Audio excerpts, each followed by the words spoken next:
I think last week we talked about, I think we are here. So that's the bullish bar, 1, 2, 3, 4, yeah. So that's on close on the bullish bar. And I talk about that will be likely in the phase A.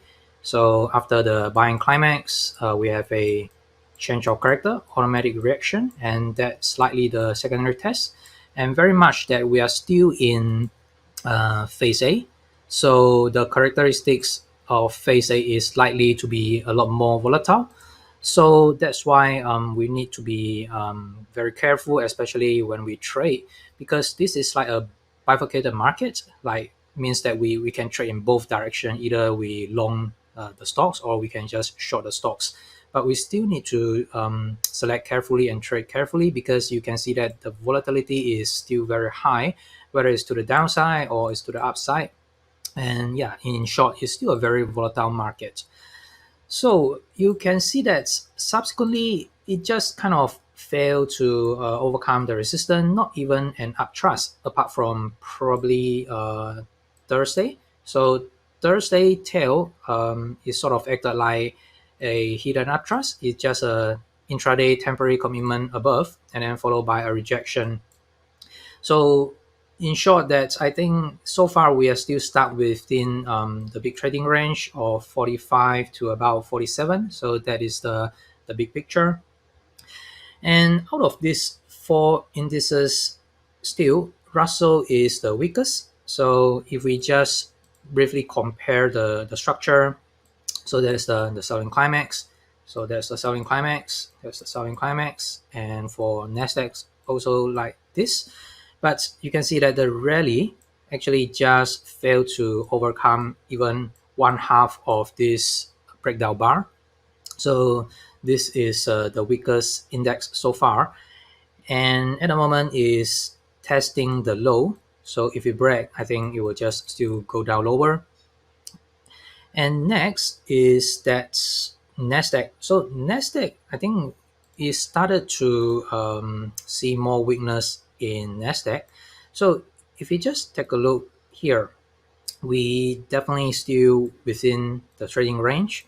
So got an uptrust scenario, but followed by a lower high. So unlike the S&P, so for the Nasdaq, is kind of acting a bit weak in this instance. So especially on Thursday, you can see that Thursday actually Nasdaq leads the way down. So on Thursday we have all the big bearish bar in the four major indices. Dow was the strongest, but look at the magnitude of the pullback. So the spread of this bearish bar is the largest that we have ever seen, even I think out of this range. So it's probably the largest. I think the only bar that we can compare to is probably this one.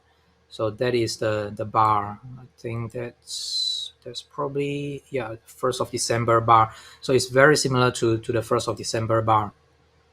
So roughly, right now, I think Nasdaq is still supported by five stocks, which is I think Apple, Nvidia, Tesla, and what else? I think there are two more. I can't remember at the moment.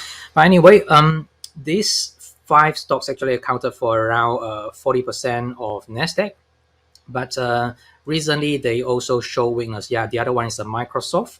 So right now, I think Apple and Microsoft is likely still supporting that. But Tesla, Nvidia, they both show some weakness. And yeah, the other one, the last one is the Amazon.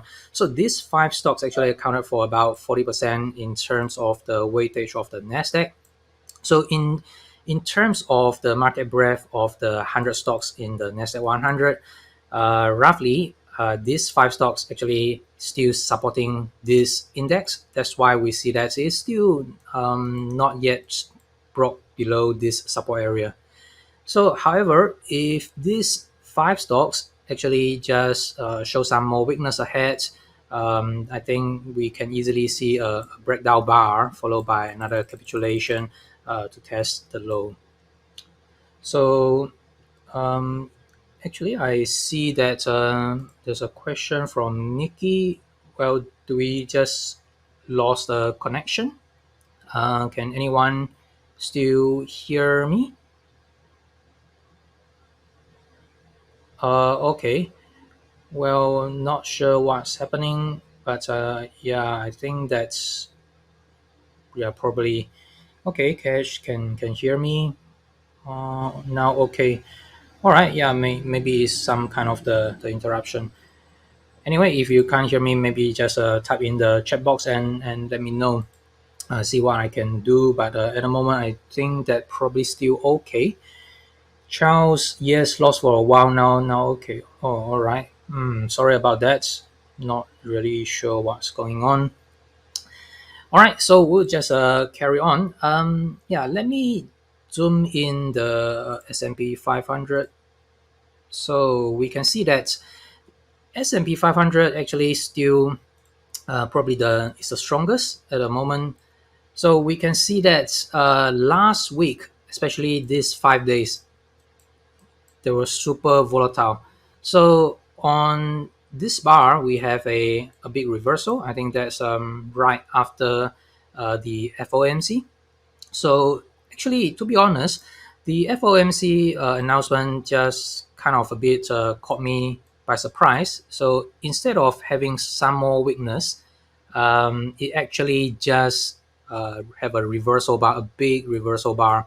So that somehow just caught me a bit surprised because what they announced actually is quite nasty.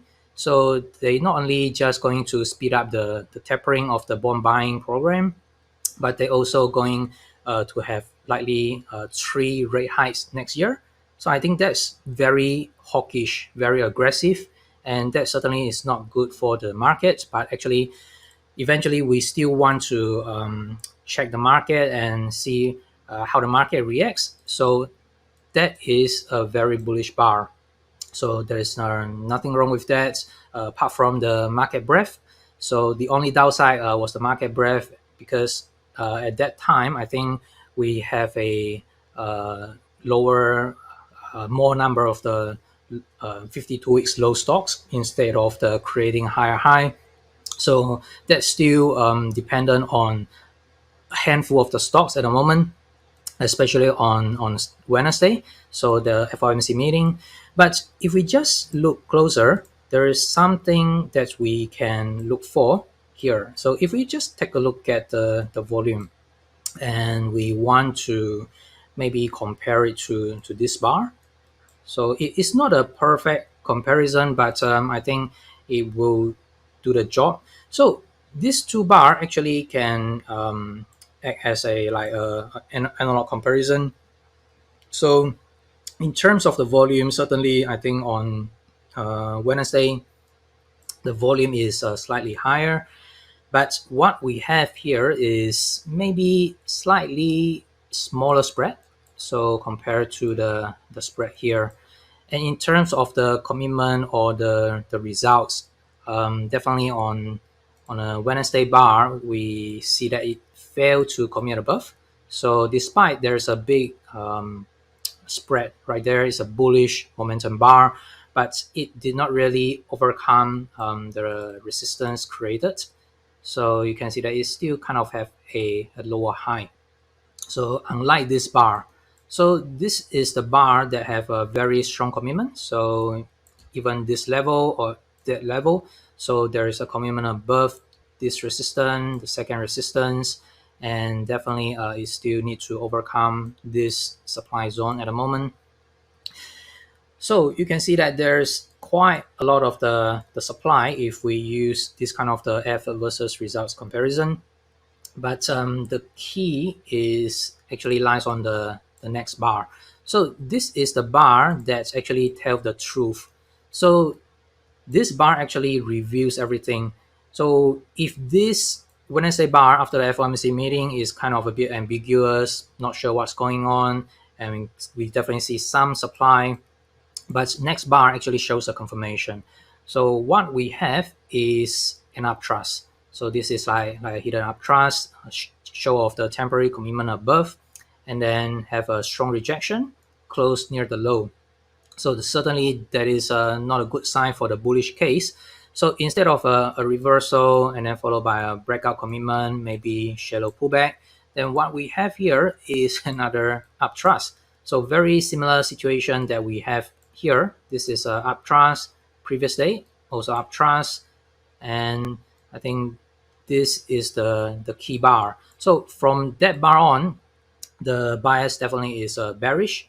So Friday certainly there is a follow through for the index, but another conflict message is from the growth stocks, because a lot of the growth stocks had a great rally, but that's after a kind of an oversold condition.